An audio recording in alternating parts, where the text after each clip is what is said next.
Un cordial saludo y bienvenidos. Mi nombre es José Wilson Robles Serrano y a continuación voy a presentar mi trabajo de grado en modalidad pasantía de investigación titulada Implementación de un método para evaluar la hipótesis de conservadurismo de nicho en especies hermanas de aves del norte de Sudamérica. Este trabajo fue dirigido por el doctor Enrique Arbeláez Cortés y codirigido por la doctora Natalia Trujillo Arias.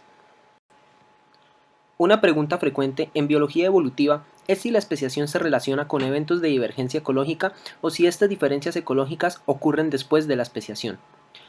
En 1999, Peterson y colaboradores plantearon la hipótesis del conservadurismo de nicho, explicándose como la tendencia de las especies a permanecer en áreas ecológicamente similares a las de su especie ancestral, y plantea que las diferencias ecológicas ocurren más tarde.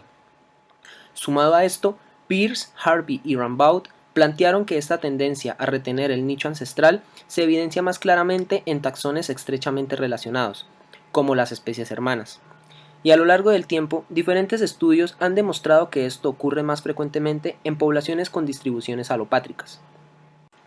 Por otro lado, cuando la especiación ocurre por la adaptación a nuevos ambientes, el resultado esperado sería la especiación por divergencia ecológica.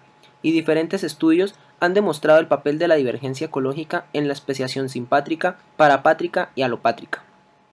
A lo largo del tiempo, se han planteado diferentes metodologías para evaluar la hipótesis de conservadurismo de nicho. Sin embargo, los avances recientes en las técnicas de modelamiento de nicho ambiental a partir de datos de ocurrencias geográficas y variables climáticas, como la metodología propuesta por Warren y colaboradores, nos permite calcular diferencias cuantitativas del nicho entre pares de especies. Mediante esta metodología se ha soportado el conservadurismo de nicho en diferentes grupos taxonómicos como plantas, artrópodos, reptiles y aves. A pesar de esto, es poca la información existente en base a hipótesis de evolución de nichos en el norte de Sudamérica, donde se ha soportado el conservadurismo de nicho mediante esta metodología únicamente en anfibios del género Rheobates. El norte de Sudamérica, a lo largo de los Andes, es reconocido por su alta riqueza de especies, especialmente de aves, y en la última década se han realizado numerosos trabajos filogenéticos en los cuales poder identificar especies hermanas de aves para evaluar la hipótesis de conservadurismo de nicho, teniendo como expectativa teórica que la mayoría de las comparaciones por pares de especies no presentarán diferencias cuantitativas significativas. El objetivo general de este trabajo fue implementar un método para la evaluación de la hipótesis de conservadurismo de nicho en especies hermanas de aves con distribuciones en el norte de Sudamérica. Los objetivos específicos fueron los siguientes: recopilar datos de registros biológicos de diferentes fuentes como estudios publicados, colecciones biológicas y bases de datos públicas. Georreferenciar datos de registros biológicos a partir de descripciones verbales de las localidades en las etiquetas empleando fuentes secundarias. Obtener información climática de las localidades en las que se ubican las especies. Modelar nichos ambientales utilizando la información geográfica asociada a las especies y la información climática de las zonas donde habitan. Emplear sistemas de información geográfica para proyectar los modelos de nicho ambiental. Comparar los nichos ambientales de especies con un método cuantitativo estadístico. Con el fin de identificar pares de especies hermanas de aves distribuidas en la zona norte de Sudamérica a lo largo de los Andes, se realizó una recopilación de artículos científicos mediante una búsqueda en bases de datos de literatura científica, implementando el uso de palabras claves y aplicando filtros como el rango en los años de publicación y el idioma. Esto permitió encontrar trabajos con reconstrucciones filogenéticas para aves neotropicales, a los cuales se realizó una revisión de las bibliografías con el fin de identificar otros trabajos similares. Y se seleccionaron para revisión detallada aquellos que cumplían con los siguientes criterios: trabajos realizados en aves neotropicales con un número representativo de géneros y especies por género, y artículos publicados entre los años 2010 y 2019, con el fin de asegurar que las especies hermanas incluidas corresponden con propuestas taxonómicas actuales. Se consultaron las topologías presentadas en estos trabajos, identificando pares de especies hermanas con valores de soporte de nodos superiores a 0.95 o 95%, lo que indica que se trata de taxones hermanos cuyas relaciones están bien soportadas de acuerdo a los datos. Para cada par de especies se consultaron sus distribuciones en la página de Cornell Lab of Ornithology y la página del eBird, asegurando que sus distribuciones se encontraran en la zona andina del norte de Sudamérica. Esto se hizo con el fin de delimitar un área de estudio circunscrita a esta zona y que permitiera obtener resultados comparables. Esto permitió recuperar 10 trabajos que cumplían con los criterios establecidos, de los cuales se identificaron 10 pares de especies pertenecientes a 10 géneros de 7 familias de Passeriformes. Una vez seleccionados los pares de especies, se procedió a la obtención de registros biológicos mediante una búsqueda en la base de datos del GBIF. Los datos de cada especie se proyectaron e inspeccionaron visualmente en el software ArcGIS para garantizar que se cubrieran las distribuciones conocidas reportadas para cada especie. Para especie cuyos datos no cubrían suficientemente sus distribuciones, se añadieron a la matriz de datos inicial registros de Vernet, con el fin de homogeneizar los datos en el espacio geográfico.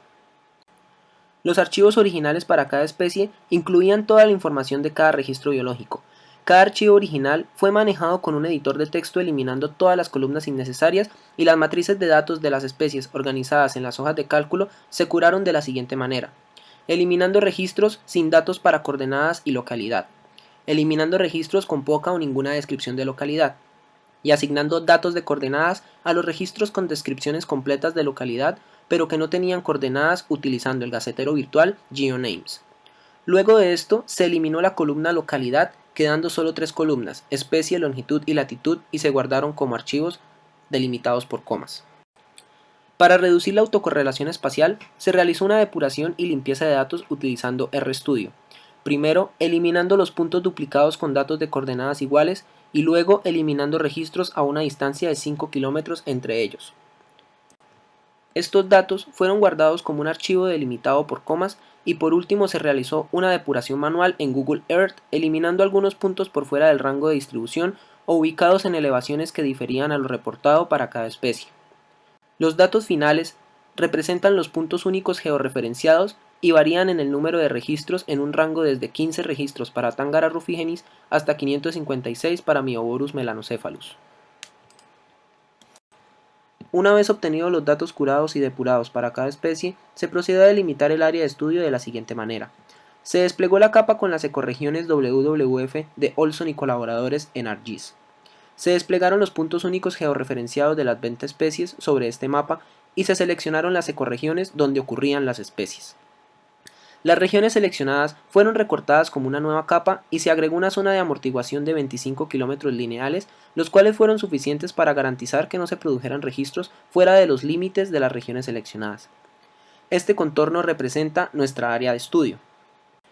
Para este trabajo se usaron las 19 variables bioclimáticas disponibles en WorldClim versión 1.4 con una resolución de 30 second arc, las cuales se desplegaron en ArcGIS y fueron recortadas de acuerdo a nuestra área de estudio.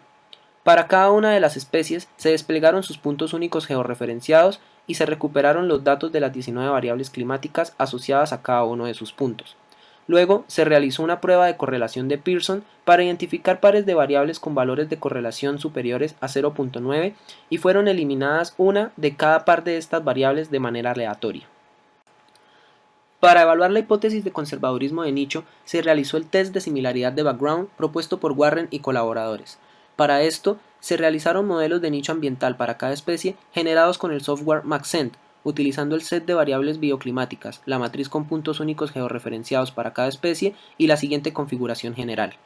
Luego de un primer modelado, se revisó el índice de importancia en la permutación para ver el aporte de cada variable en la generación del modelo, y se eliminaron las variables con menos del 5% de aporte a este índice. Luego se volvió a ejecutar el programa con el nuevo set de variables. En la siguiente tabla se muestran las variables usadas para la generación de los modelos de cada especie, y para el test de similaridad de background se utilizaron los sets de variables conjuntos de cada par de especies. Cada ejecución arrojó un archivo HTML y un archivo .ax promedio de 10 réplicas, y se comprobó la robustez del modelo con la métrica AUC, donde modelos con AUC superiores a 0.9 indican modelos con buena resolución estadística del nicho ambiental de cada especie. El archivo .ax fue utilizado para visualizar el modelo en ArcGIS y por último se aplicó el umbral logístico de máxima sensibilidad de prueba más especificidad para convertir los modelos de probabilidad continua a binarios. En general, los modelos se desempeñaron mejor que un modelo al azar con valores de AUC superiores a 0.9 en todos los casos, y para la mayoría de las especies, las proyecciones predichas, es decir, de nicho fundamental, están de acuerdo con los contornos generales de las distribuciones geográficas conocidas actuales de cada taxón, es decir, de su nicho realizado. Sin embargo, para especies como Sinalaxis castanea y Tangara rufigenis, con distribuciones restringidas en el norte de Venezuela, las proyecciones de nicho predijeron áreas adecuadas muy alejadas de las zonas donde se distribuyen estas especies, hacia los Andes venezolanos, la Serranía del Perijá, la Sierra Nevada del Santa Marta, Ecuador y Perú. Resultados similares fueron encontrados para la especie Trimófila gelmairi endémica de la Sierra Nevada de Santa Marta, cuya predicción se extendió hacia la Serranía del Perijá, los Andes venezolanos y Ecuador. Esta sobrepredicción puede ser resultado del background utilizado, ya que se usó el mismo para generar todos los modelos, y es un background muy amplio para estas especies con distribuciones tan restringidas. Sin embargo, estos resultados indican que en estas regiones predichas fuera de los límites de distribución conocida, se presentan condiciones climáticas de nicho fundamental para la distribución de estas especies. El test de similaridad de background utiliza el índice D de Schoner, el cual varía desde 0, indicando que los nichos no están sobrelapados, hasta 1, indicando que los nichos están totalmente sobrelapados. Los archivos .asc que representan los modelos de cada par de especies fueron utilizados para obtener los valores D de superposición observados mediante un test de superposición de nichos ejecutado en ENM Tools. Para obtener los modelos nulos, que se compararán con los valores observados, se realizó el test de similaridad de background, ejecutado en ENM Tools. Para esto, fue necesario generar backgrounds para cada especie utilizando ArcGIS.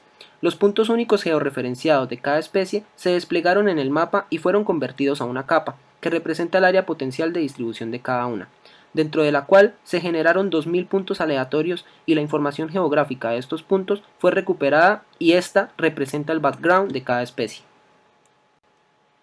El análisis se ejecutó por pares de especies, realizando 100 réplicas para cada comparación, en dirección AB y BA, empleando los puntos únicos georreferenciados de una especie contra el background de la otra, y las variables bioclimáticas conjuntas utilizadas en el modelo de nicho de cada especie. Este análisis arrojó la distribución nula para las diferencias de nicho con los valores D simulados de las comparaciones para cada par de especies. Los 100 valores nulos de cada comparación fueron divididos en 21 cuantiles, siendo el cuantil del 5% el valor de significancia P igual a 0.05, y se crearon histogramas de frecuencia de acuerdo a estos intervalos. Los valores nulos fueron comparados con los valores D observados en cada comparación. La hipótesis nula de que los nichos por pares de especies están más conservados a lo esperado por azar es aceptada cuando el valor D observado tiene un valor de significancia P superior a 0.05, es decir, se acepta el conservadurismo de nicho. De acuerdo a esto, 6 de los 10 pares de especies analizados aceptan la hipótesis nula, indicando que estos pares de especies exhiben conservadurismo de nicho. Las comparaciones de los pares de especies del género Myoborus, Banksia, Chlorocrisia, Spinus, Lepidotrix e Iridosornis están de acuerdo en que, dadas las condiciones climáticas disponibles, los pares estrechamente relacionados no serán equivalentes en sus nichos ambientales, pero serán más similares a lo esperado según esta disponibilidad, como lo han soportado estudios previos sobre el conservadurismo de nicho de especies o complejos de especies estrechamente relacionados. Este grupo de especies presenta tiempos de divergencia estimados entre 0.3 y 2.5 millones de años, y es consistente con la hipótesis de los refugios pleistocénicos propuesta por Haffer, la cual sugiere que muchas especies neotropicales existentes se originaron después del Neógeno. El escenario que se plantea es que las especies ancestrales de amplia distribución a lo largo de la cordillera quedaron aisladas como resultado de fluctuaciones ambientales que fragmentaron los bosques y permitieron la diferenciación, impulsando la diversificación de especies.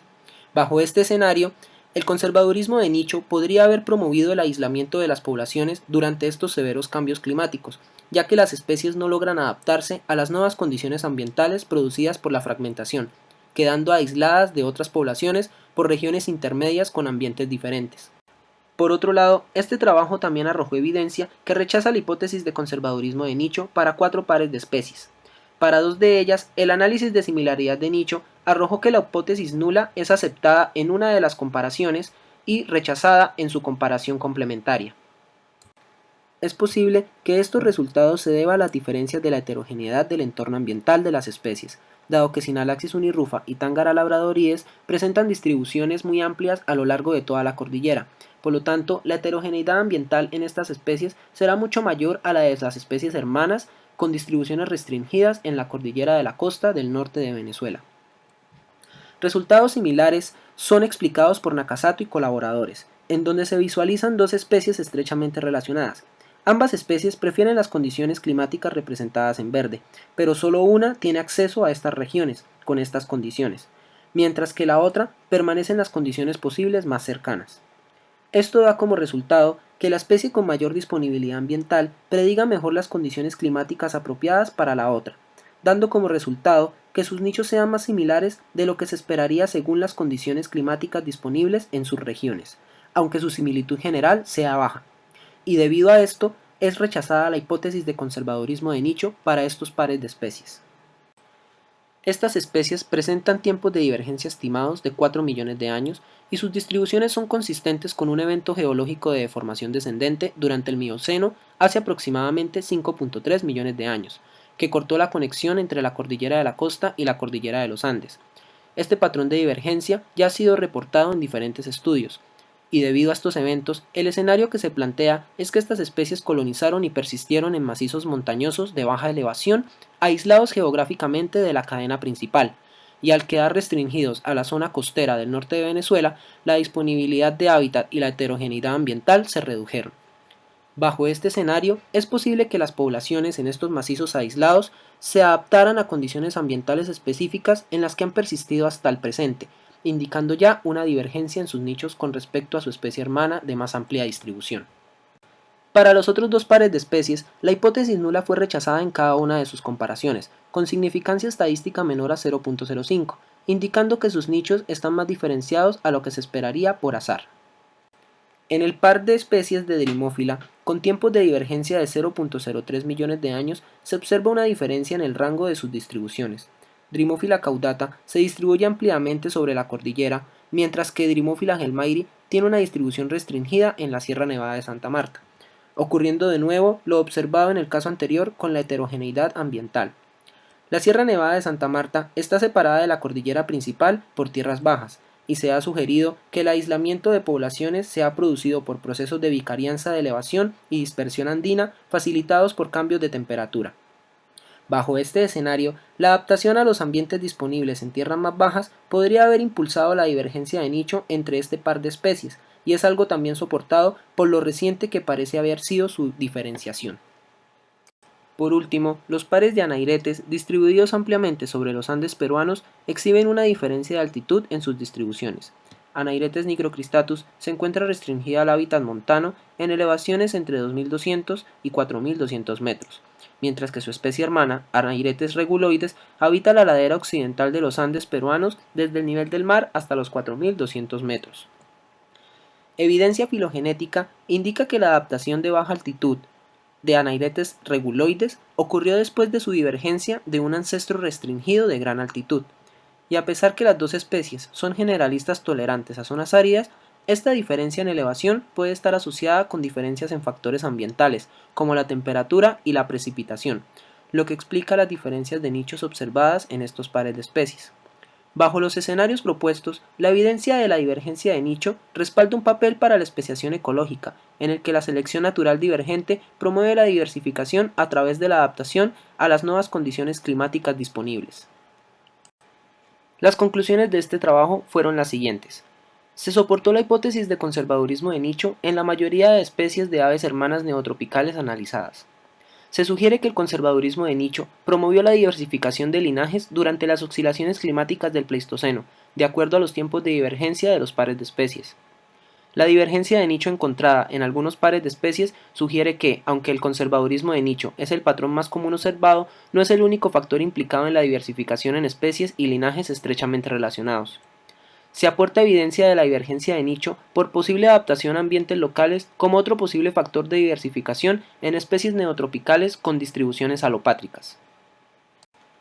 Para finalizar, quiero dar mis agradecimientos al Grupo de Estudios en Biodiversidad de la Escuela de Biología de la Universidad Industrial de Santander, especialmente a mis tutores Enrique Arbeláez y Natalia Trujillo, por el tiempo, paciencia, dedicación y confianza depositados en mí durante las últimas etapas de mi carrera, a la Escuela de Biología y a todos los maestros que directa o indirectamente fortalecieron mi interés por esta ciencia, y finalmente a la Universidad Industrial de Santander, donde viví la mejor etapa de mi vida y cumplí mi formación profesional.